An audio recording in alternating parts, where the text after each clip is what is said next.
Good evening. This is the last time that I say welcome back to the summer lecture series. And we have a wonderful lecturer, Dr. Lancaster, to share with us his understanding about a very important Buddhist doctrine, emptiness. So, as the founding founder of this Buddhist-founded university, University of the West, Master Xing Yun, he advocated humanistic Buddhism. And the very important thing that he told us is that Buddhism should be applied in our daily life experience. So in the previous 7 lectures, Dr. Lancaster told us about seeing emptiness, unseen emptiness. Okay, would you please memorize all this together with me? And then words, time and place, time and space, and cause, the law of causality, right. And then mystical. whether it's a mythical power behind that emptiness experience or not. We know that all this, we cannot just talk it abstractly. It should be applied to our daily human life experience, right? So I guess I boldly guess that is what Dr. Lancaster is going to share with us today. Join me in welcome Dr. Lancaster.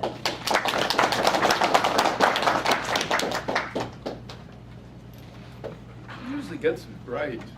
Oh, I thought that she should show our class badge to people on the internet since they can't be with us.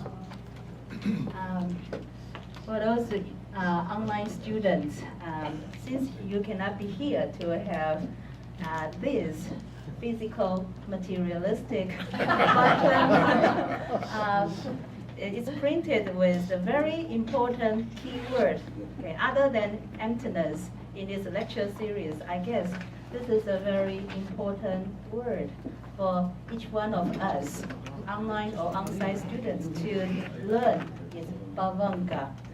And one of our audience, Nancy Kowadi, would you please wave your hands to the on-site online students? Yes. She made this button for each one of the on-site students, and for those online students, can they have one if they order? Yeah. If they send money for postage.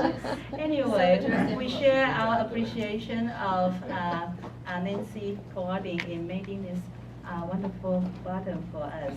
Thank you.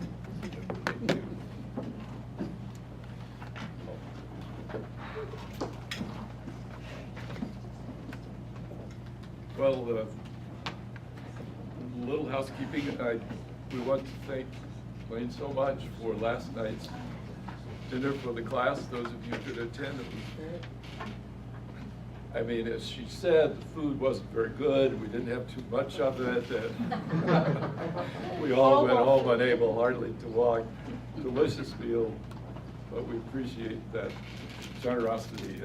And sorry for those of you online.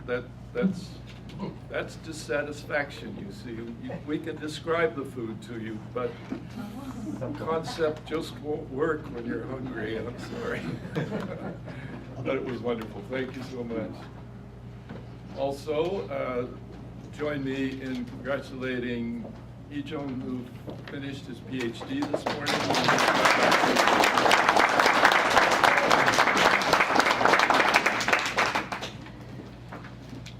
Did a wonderful job of defending his dissertation, and he's done a wonderful job of researching Nagarjuna. So it's a demanding dissertation, but I think that's what we need in the field, and I appreciate that he's pushed the envelope as far as I've seen any student do in quite a while.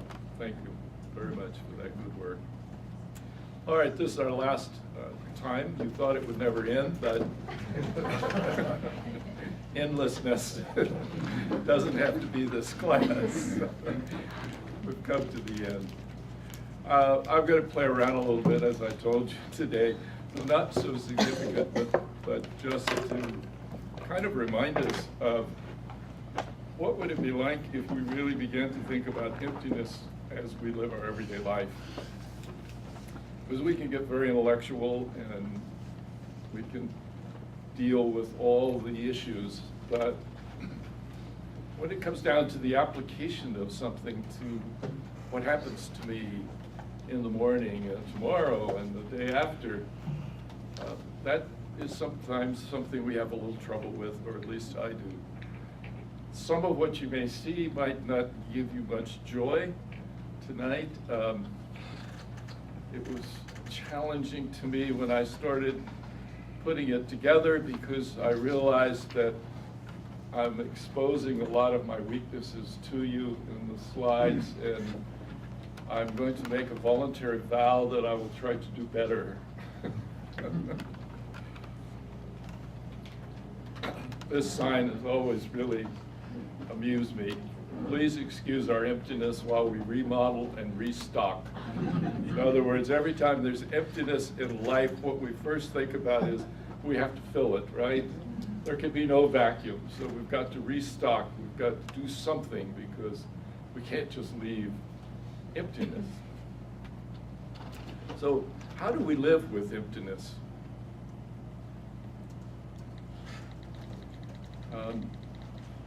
So much of what you read, if you look up emptiness on the internet, was really interesting to me to see it, that it's emptiness in life is always seen almost always in a negative light.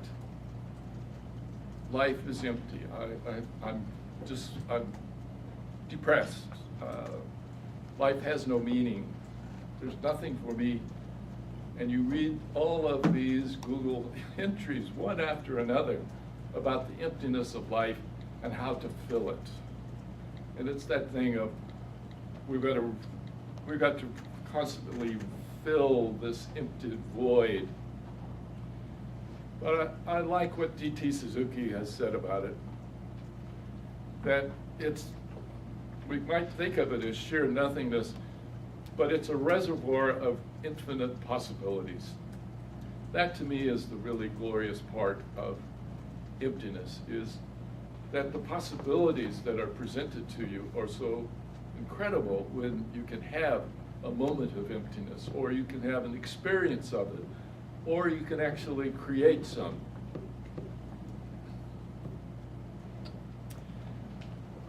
If you have a house, I love this house because it's the weirdest house I've ever seen.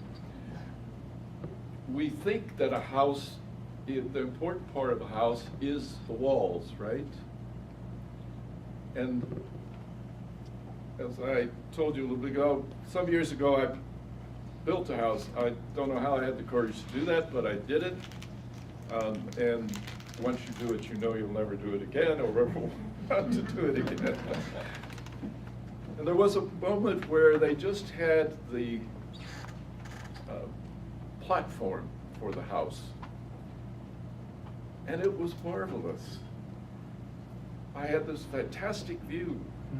There was nothing that blocked my view. I had an empty house for just a moment there, and I could see everything. But of course, that's not what a house is. A house is emptiness, but how is it empty? The house is empty because inside the walls there's emptiness. If there wasn't, we would never live in a house. We need that emptiness. We need shelter, but we also need the emptiness. You've got to have space, or how can you live in it? Even to live our normal life in a house requires emptiness. This room, for us to all be in here, requires a kind of emptiness for us. Otherwise, we couldn't all cram in here. So that when we even think about how we live every day, we wake up to emptiness every morning.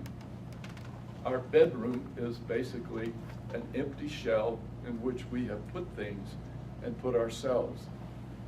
But the emptiness of it is what is functional for us at that moment. And those walls are just to contain the emptiness for us in a way, makes it functional.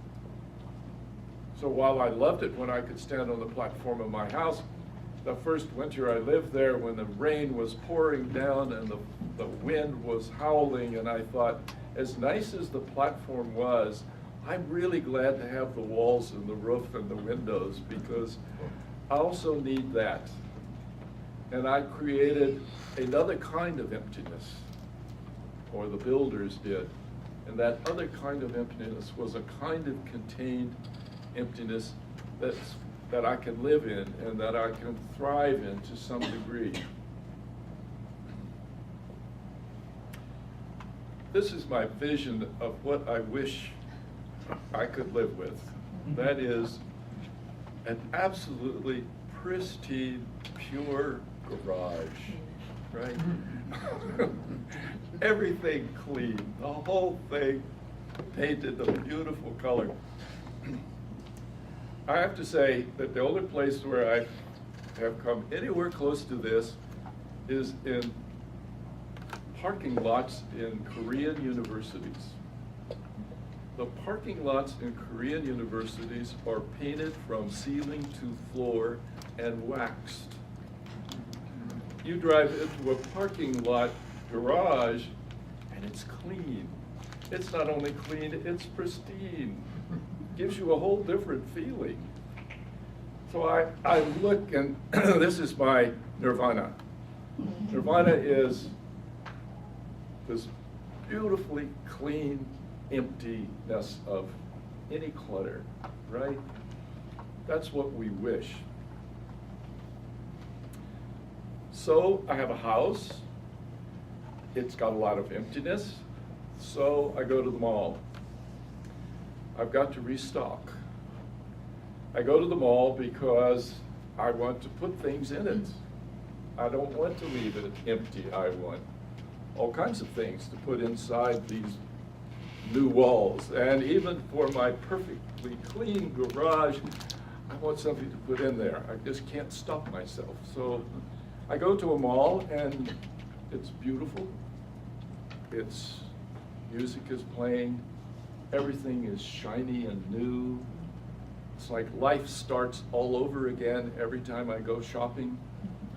I can get something that's perfect and it's just what I want, right? It's never going to disappoint me. I am never going to be dissatisfied. I am going to take this beautiful, beautiful stuff that's packaged so beautifully, and I'm going to fill the emptiness of my house.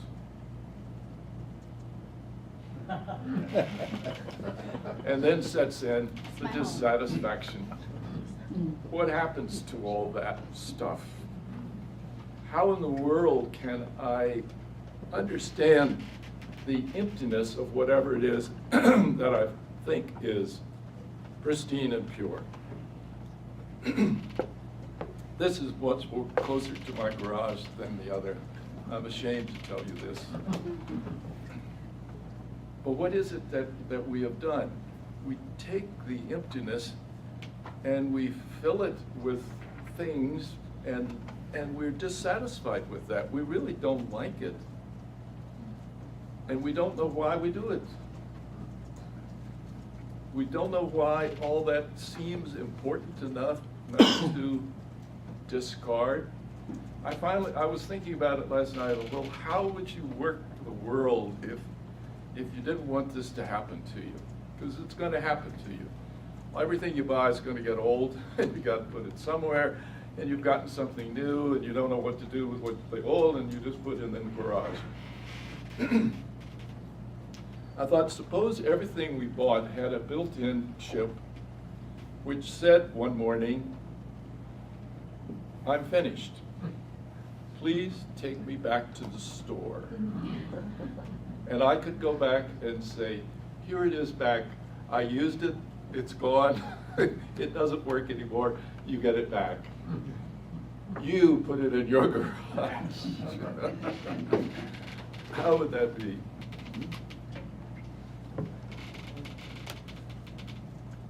You know, there's always, I've tried to say, the emptiness of like buying. I go to buy something because it's new and it's beautiful and I like it. And it's good to go shopping because it's like I start life all over. And people become what they call shopaholics. It's basically that it gives you a lift to go in there and to look at all that beautiful new stuff and to buy something new. It's like you start everything fresh. And that freshness is what we want. We're seeing the growth of a new kind of, it's an old, but it's getting worse disease, which is hoarding, in which people simply cannot stop the buying and they simply cannot ever give any other way. And this is an actual picture of a person's house who can't stop buying it, and so the whole house has become a warehouse. Things they will never use, they will never wear. It's clean, it's put into boxes. This is something which is much more known, much more widespread than most of us know. I don't know if you know somebody who has this syndrome, but it's a very bad thing to have. Their house becomes so full that they can't live there anymore. People actually rent an apartment because their house is full. There's no emptiness in that house anymore. It's been totally filled, and they can't let go of it. They cannot let you go in and clean it up for them. It would be like killing and murder to them. It would be like suicide. That's how strong this disease is that grasps people who have this problem. And it just tells us that the opposite of emptiness is sometimes really pathological. That if we just fill and fill and fill and we can't stop it, it becomes as much a sickness as anything. It becomes an addiction, it becomes whatever we want to call it. It's pathological. And it's very, very hard on a family, on the person who has it. And their life becomes unmanageable because there's no emptiness. And they can't permit there to be any emptiness. I have a good friend. He and his wife run a foundation which does animal rescue. And they place hundreds of animals over the years with new owners. And pet ownership is marvelous. A young boy with his puppy, he grows up with that dog, it's a part of his life, and it's really charming, and it's very helpful to the child to have this completely undemanding friend. And it's the same for all of us who have pets, or we find that we have pets. But my friends who run this animal placement, the worst problem that they face are animal hoarders. I don't know if you've ever heard of them, but there are people who cannot stop going down to pick up more pets, more dogs, more cats until they have hundreds. It's illegal. Many of them are on the run from the law because they have warrants for their arrest, because it's terrible what they do to the animals out of a sense of, but these animals need me. They really feel they're doing something wonderful to have all of these animals that are uncared for often because there's too many, they can't. But it's like the emptiness has to be filled with something. You fill it with stuff you buy, or you can fill it with just animals in which you say, but they need me, and I'm doing something really good.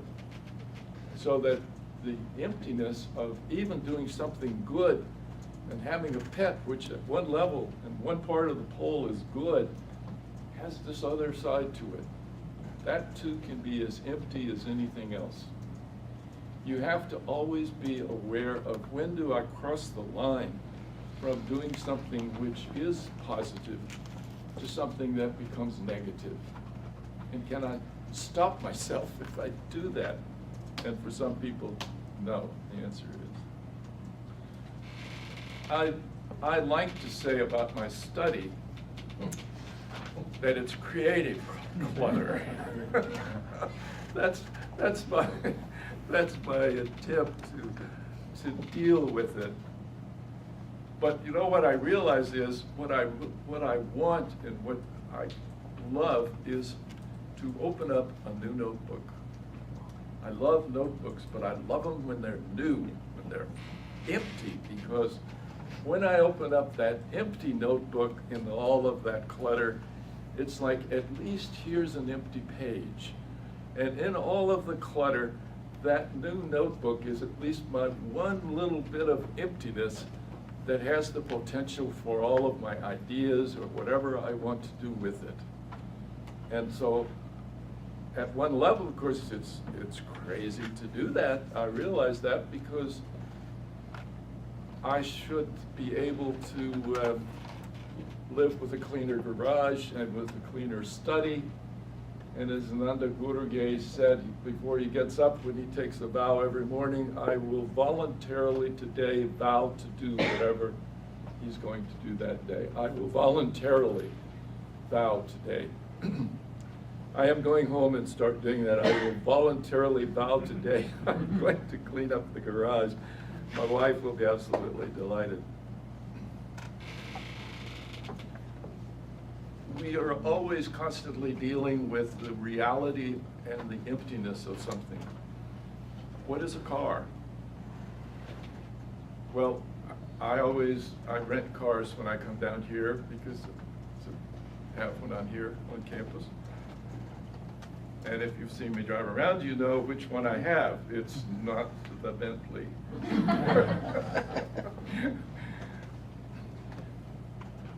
The reality is that we kind of have a vision of what it is we want. And we admire this vision, and we then get to where we have thirst. We want it. The thirst for the image which we project. And the reality is often very different from the thirst that we have. So Buddhism often talks about, I have this thirst, something I think I really, really want. I wish I had that. I admire it, and I wish that I had it, because somehow I feel if I had that, then everything would be all right. That would be complete satisfaction. Well, I once rode in the Bentley. And I was very disappointed because when I got in it, it was just a car. There was nothing special about the ride. In fact, the front seat is cramped because it was built for a chauffeur, and you don't have to pay any attention to the chauffeur. So front seat is not at all comfortable. All the comfort's supposed to be in the back seat. And, it dissatisfied me. I was quite shocked that I got out and said, there's nothing, what my thirst was for perfection, and I got something else. This is what I got. It has its advantage. Its advantage is that it doesn't need a lot of emptiness. It can be wherever it is. So what I want is, I want the royal treatment. I want to have valet parking 100% of the time so that I never have to worry about parking. I just pull up and all these young men come and take the car, or young women, and it's, but my nightmare is to go into a big parking lot where every car is like my car, and I cannot find it. I cannot see which one is mine in all this big thing. In other words, the desire and the thirst for something in terms of the reality that I face is, I face the parking lot. And the parking lot is always full. The nightmare is always full. Nightmares are not empty. In other words, we fear emptiness, but when we begin to think about it, it's not the emptiness that's the problem. The emptiness is this parking lot. And the more filled it is and the more jammed it is, the less I can handle it as a functional part of my life. If I take the emptiness of my house and I fill it full, then it's not useful to me. If I live with the idea that things have an essential essence of beauty and newness and shiny and good, I'm going to be disappointed because they won't hold up. And then what? What do I do with it when it's not that way?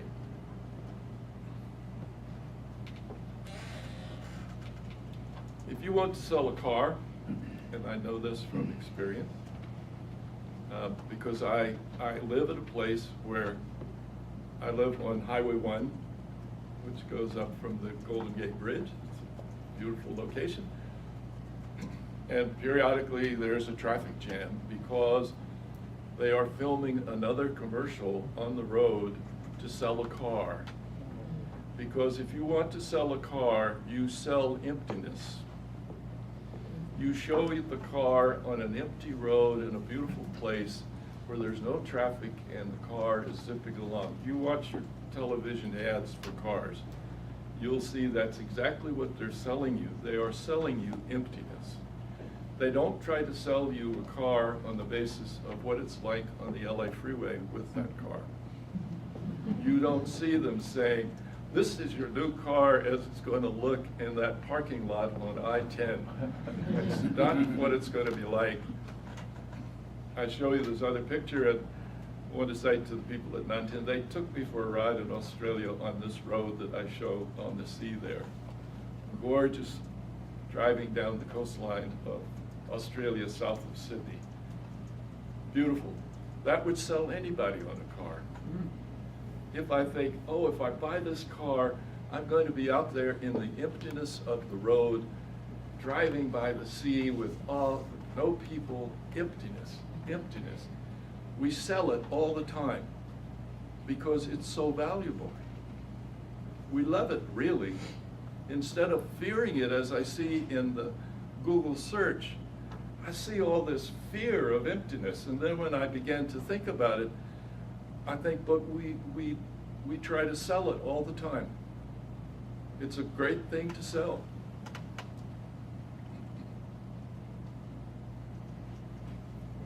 If you get those wonderful magazines that say, look, for only $5,000 for a week, you can go to an empty beach.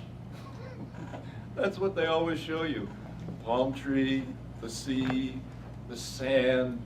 And you think, yes, that's what I want. I want that. I want it to be empty. I don't want Coney Island.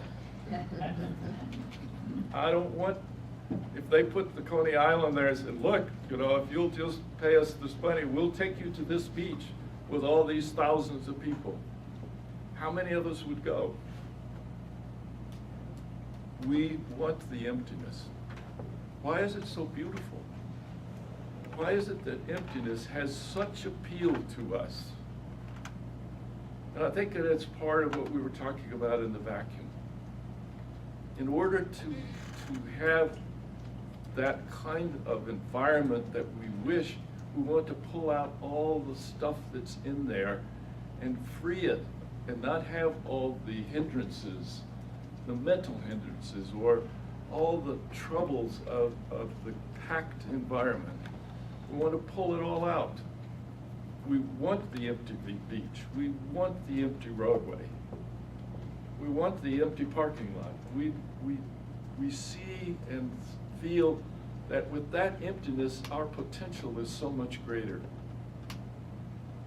Our potential to enjoy.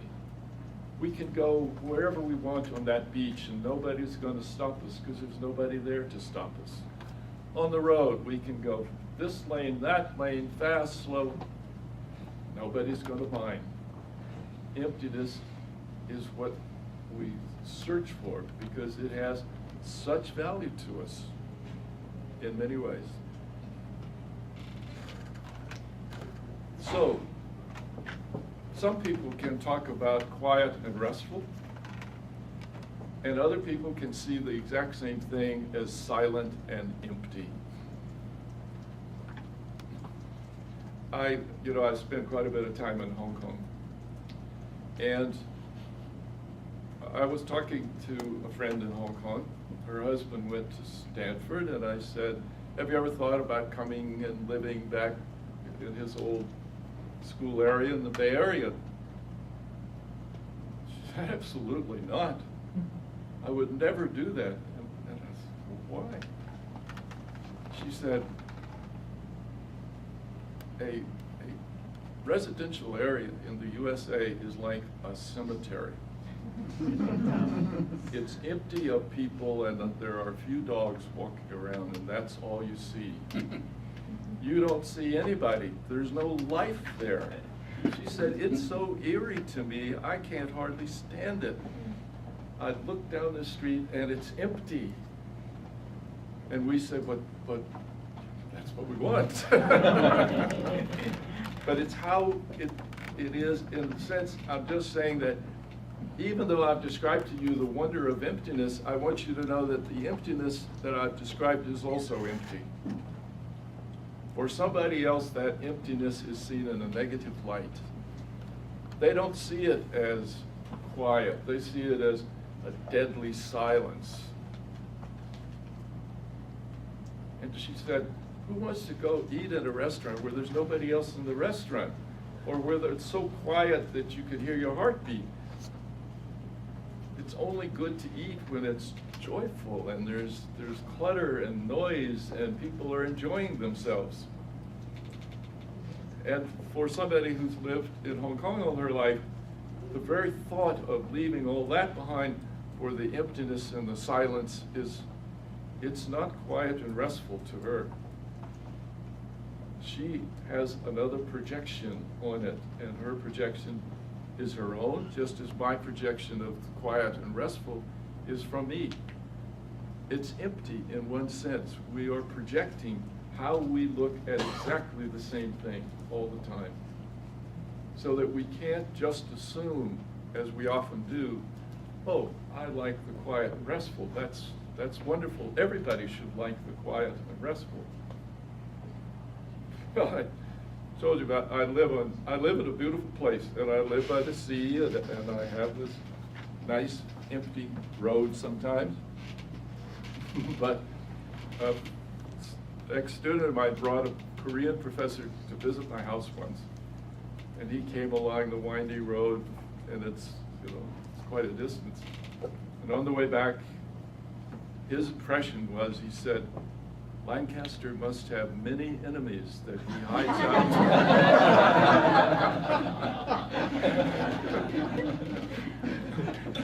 So, as far as he was concerned, nobody would do this unless there was a negative side to it. It's not quiet and restful in what he sees.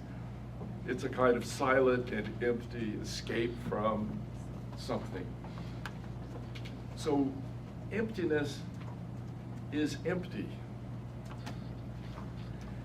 Once again, it's how we are projecting and how we deal with it that makes it whatever it is for us. It in of itself, that's why you have to be very careful with the Buddhist teaching. What I did to you for the first of the lecture is I led you down the garden path to say, see, emptiness is really good, right? That's the essence of emptiness. That's what we want, right? But that's delusion too. Emptiness is what we do with it ourselves. For some people, what I described is silent and empty, not desirable. So that empty in itself is empty. And one has to come to grips with living in that kind of way. So Shakyamuni had 3 sights. He had 4, but the 3 sights were, first of all, he saw a sick person. And he said, "What's the matter with that person?" And his attendant said, "Well, that person is ill, deadly ill." And then we have this wonderful story. Well, is that something that just happens to people in that caste? That surely doesn't happen to myself or my people. No, that happens to everybody. Everybody gets sick sometimes, everybody. And then he has to realize that health is empty. Health can turn to illness. That he has to live with the fact that health is also momentary and changeable and impermanent. Like it or not, it's impermanent. Then he saw an old person. And he said, "Why is that old person leaning on a cane? And why are they so crook-backed and staggering along? What's the matter with them?" The same thing. "Well, that's old age." You mean, surely that doesn't happen to somebody in the Shakya clan. "No, I'm sorry, yes, it happens to everybody." Then he said, "Well, then youth is empty. Youth is just a kind of mirage. It really just turns into old age." And then finally he saw a dead person.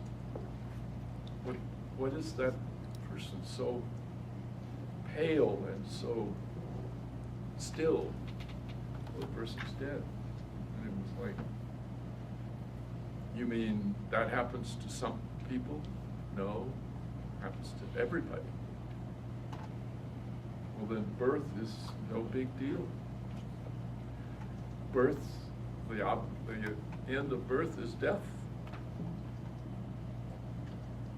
So birth and new life is as empty as anything else in that sense."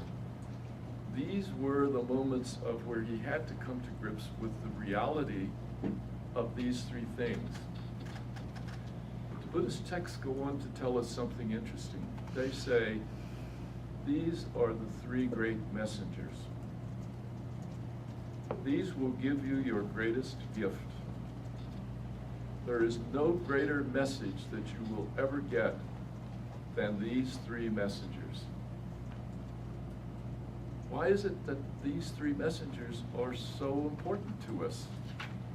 Why is it we have to see illness, old age, and death as being wonderful messages for us? It's because without them we would live in complete delusion. We would think that everything is permanent. We would think that everything has an essential nature which will not change. We would live in delusion. And that delusion is so wanted that we have to have messengers that are strong enough to break through our reserve about the truth. And there's nothing stronger in a message than illness, old age, and death. Those you're going to get. Those you have to listen to. You cannot ignore them forever. They come at us. And so we have to learn to live with them. Our house is filled with many objects. I wake up in the morning, and one of the things I have to do is to cut the bread for the toast. And so I take out a knife, and the question is, what is the essential nature of this thing that's in my house, which is a knife? And I can say, oh, knife is really a good thing to have because it cuts the bread that I need for my food. So it's an essential part of my daily life. The knife has a good essence to it. And from the Buddhist perspective, they're saying a knife is really not a knife until it's cutting bread. Otherwise, it's just an inert object. But the minute I start to cut the bread with the knife, it's a knife. That's when it's a knife. So it would be very easy for me to develop a really wonderful relationship to my knives because they are so helpful to me. They peel my fruit, they cut my bread, they are useful to me in all kinds of ways.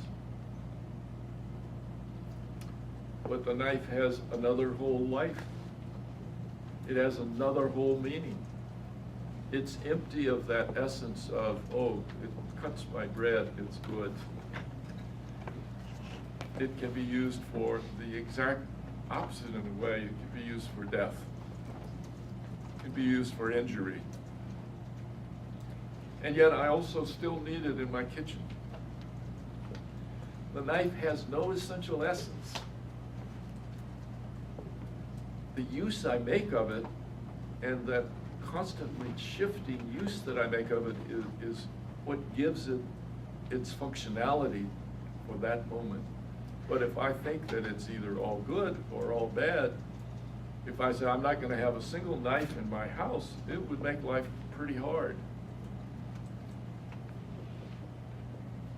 But I can also say that just because I find it functionally really useful for me, that doesn't say it's always used for that purpose. Then the apple. Go to the store, I buy this beautiful apple, and it rolls behind the cabinet, and I don't see it for some months, and then I go back there, and my beautiful apple. Oh my gosh, look at it. I can't believe it's turned into this ghastly thing which I have to throw away. Which one is the essence of an apple? What is it about an apple? I'm very disappointed in what happened to it. I do not want to eat it. I do not want to. I know I won't have that wonderful experience of biting into a crisp apple and the juice flows and I love it. I'm not going to have it from this. So does that mean then that the apple is, I forget it. Forget the apple. If the apple has no nature, which is going to last for me, then forget apples. I'm not going to have anything to do with them. But I'm going to miss a lot. I love apple pie, apple cider, there's even apple brandy, apple butter. The apple is the potential for a new apple tree. And I could even take that old rotten apple and dry it some more and make dolls out of them. People do that. Those are actual apples that have been made into dolls. How do I understand the potential of anything? It's only that I understand its potential when I recognize that it is empty of any particular essence.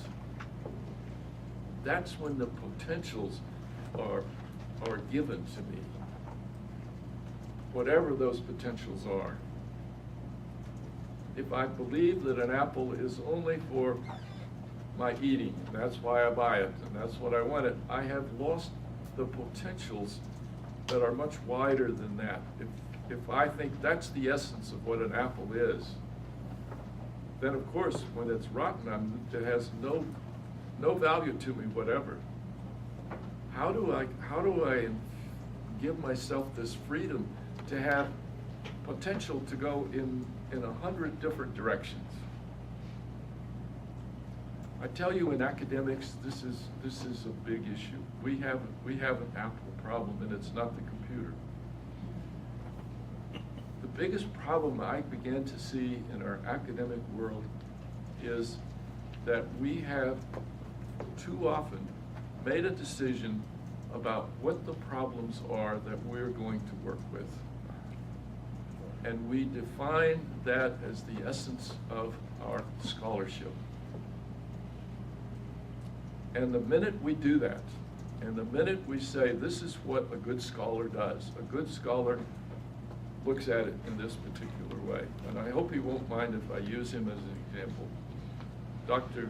Hee-Jung Yoo.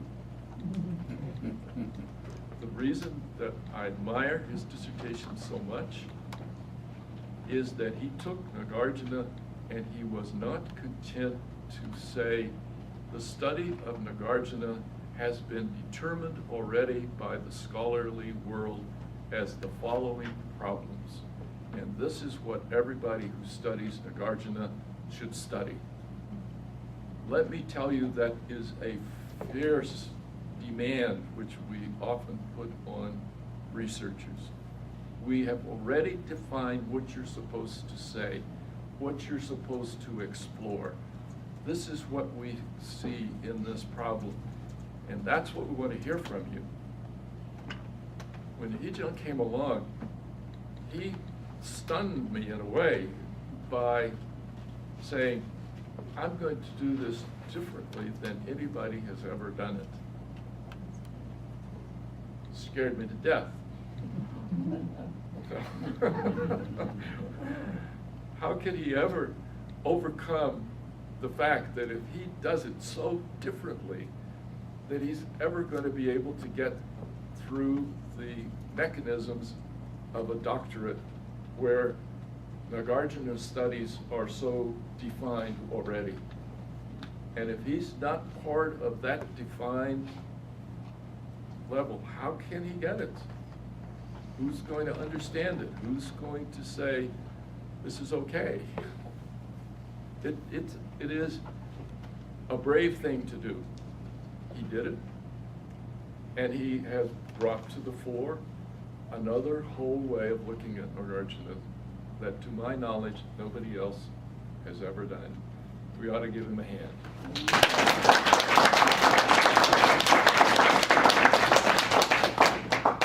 But that was to say that the ways of problematics which scholarship imposes on any topic, those problematics are empty. We need to always return to the fact that any of these problems that we have defined in and of themselves may be good, but how can we open ourselves up to a whole range of new possibilities for understanding and dealing in the academic world?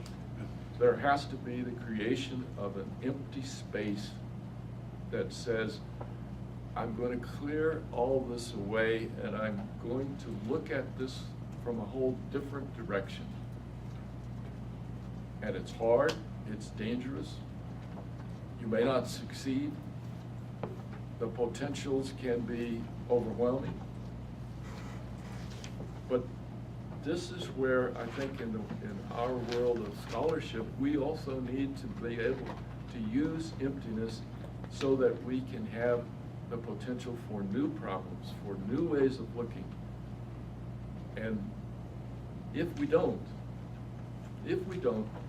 we become irrelevant. That's the problem. That's a problem if you never have that emptiness which gives you a range of possibilities, you become irrelevant. I've watched philosophy, even during my lifetime, become more and more irrelevant. I watched them simply pass on to the English departments the whole postmodern exploration. They were unable to say, we can open ourselves up to at least looking at new problems. And those who couldn't do that, who are still doing the same thing that they've done for centuries, they're becoming irrelevant. And those departments are shrinking. And people are going somewhere else. they're seeking for this from another place. And that's true for all of us, I think, where we determine that there's an essential nature to something, and that's what we do. Without opening up the emptiness, we run exactly this danger. And it's a slow danger. It comes on slowly. But if you get as old as I am, you look back and boy, you can see the changes that occur. And you begin to realize the dangers of that kind of life. It's like the computer. I love the computer. The old computers, rooms, buildings. Took a whole building to have one. How in the world did we ever take the power that was in that whole building and put it into a handheld device? That a handheld device has more memory and more capacity than that whole building from the past. How did that come about?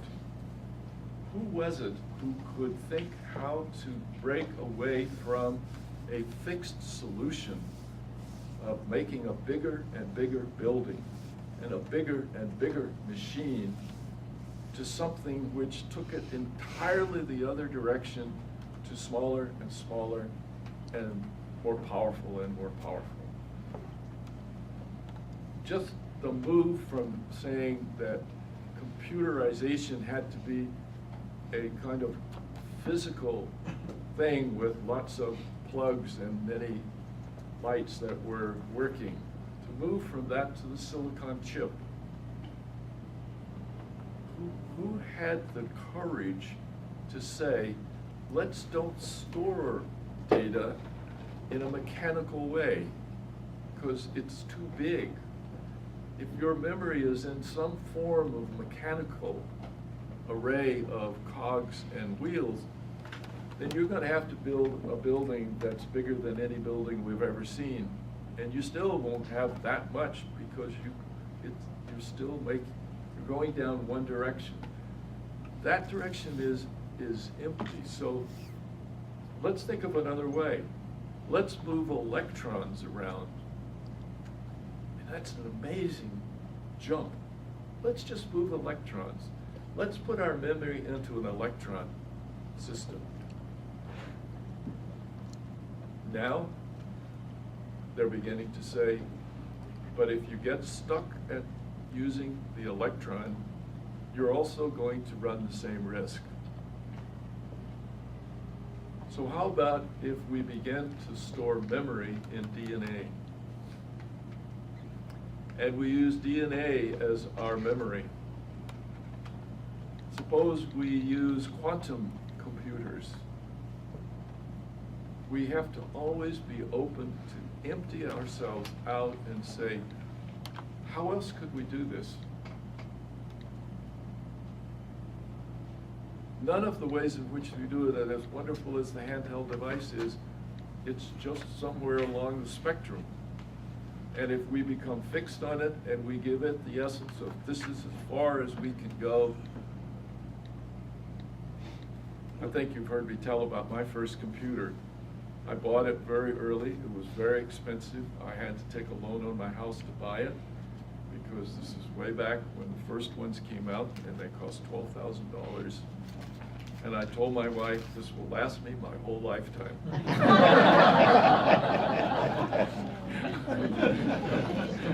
Well, after about 4 years, it was so old and clunky with an 8-inch disc. So now she asks me whenever I buy a new computer, is this going to last you your whole life? And I say, any instrument now is really going to do that, because I'm coming closer and closer to the reality. This one's going to last me my whole life. So we come finally to what the Prajnaparamita tells us. What happens to Avalokiteshvara? What happens when emptiness becomes a part of everything that he does? When he has overcome what can upset, and in the end, he attains to nirvana. What does that mean? all those who appear as Buddhas in the three periods, they're fully awake to the utmost right and perfect enlightenment. They've relied on the perfection of wisdom. It's a process. Therefore, one should know that this Prajnaparamita, as the great spell, the spell of great knowledge, the utmost spell, the unequaled spell, a layer of all suffering in truth, well, what could go wrong? By the Prajnaparamita has this spell been delivered, and it runs something like this. Gone, gone, gone, beyond, gone, altogether, beyond.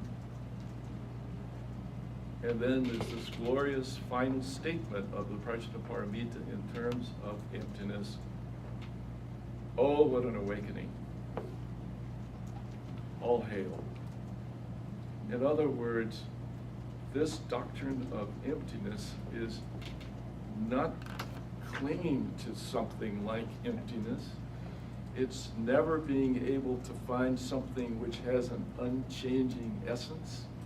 It is never a place where we finally can say, now I've got it. I don't have to ever change my computer. I've got it. I've reached the apex of what I can know. I have come where there's no place else. But I love it because it kept saying, gone beyond. It's beyond. There's always a beyond. That's what endlessness is about. That's what ultimate ability to have potential is. It's always beyond. That is one of the great glorious things about it, is it opens up a whole gateless door. And so I come to the end of teaching you about emptiness. I don't feel that I've even covered a small portion of it, really. There's so much more to be dealt with about it. But what I've tried to do is to look at the Prajnaparamita itself and just say to myself, if I just empty out my own thinking, I've tried to do that. I've tried to create a little vacuum in myself and say, okay, for this PowerPoint, let me clear it out a little bit. Let's see what I can do with this idea, or with this one, or with this one. I try and I recommend that to you just as, we may not be able to do very much of it. We may only just be able to do a little of it. But just that practice and constantly saying, today I should have some emptiness. I should empty myself of everything that I thought yesterday. That even yesterday is old hat, really. How can I do that and not feel that I've lost my way? And that's why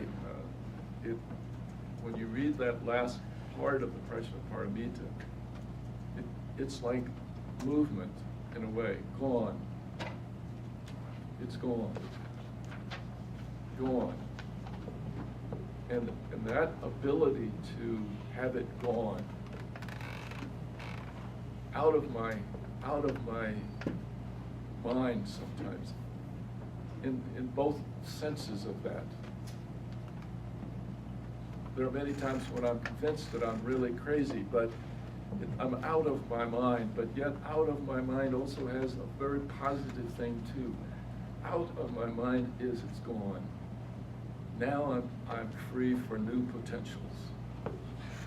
And what is the new potential? It's amazing to me what the potentials can be.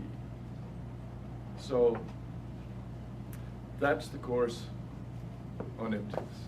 Thank you.